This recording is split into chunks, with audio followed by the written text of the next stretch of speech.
Жеңіс күні жасампаз жігер мен жан қиярлық ерліктің тарихы. Осы күнді жақындату үшін қасық қаны қалғанша күрескен қазақтың да қастер тұтар мерекесі. Бұл жер дүниені қара түнек қылып, миллиондаған тағдырды от пен оққа ораған сұрапыл соғыстың аяқталған, бейбіт өмірдің таң атқан сәті. Әрбір жеңістің артында сансыз құрбандық, төгілген қан мен көз жасы жатыр. Екінші дүниежүзілік соғыстағы жеңіске қазақ елінің қосқан үлесі орасан.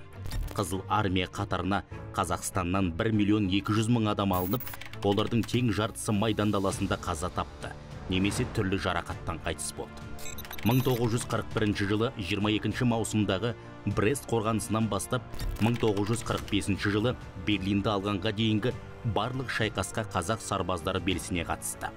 Мыңдаған жауынгеріміз көрсеткен ерліктері үшін әскери орден медальді мойындарына тақты.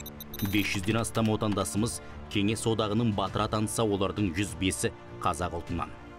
4 адам — ұшқыштар Талғат Бегелдинов, Сергей Луганский, Иван Павлов және Леонид Беда бұл ең жоғарғы атақты 2 мәрте иеленді.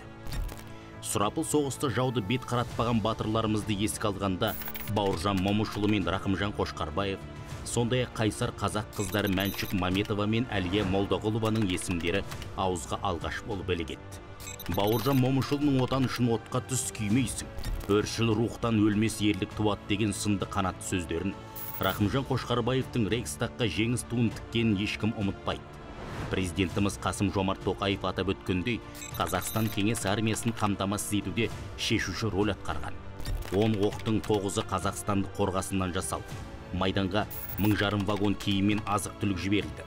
Басқаша айтқанда, біздің жеңіске жетудегі үлесіміз айқын болды, деді президент. Іргесі берік елді жау алмас, ауыз бір елді дау алмас. Бүгінгі алмағайып уақытта да біз тек ынтымағымыз бен ауызбіршілігіміздің арқасында тәуелсіздігіміз бен тұтастығымызды сақтап, заманның кез келген сынағына төтеп береміз. Бұл жолда жауынгер аталарымыздың ерлігі бізге үлгі. Олар жеңістің тек бірлік пен батырлық арқылы ғана келетінін дәлелдеді. Қаһарман бабаларымыздың біздің болашағымыз бен бейбітшілігіміз үшін сіңірген еңбегі ешқашан ұмытылмайды. Есімдер тағзым тұғырына жазылады. Жеңістен жеңіске жете берейік.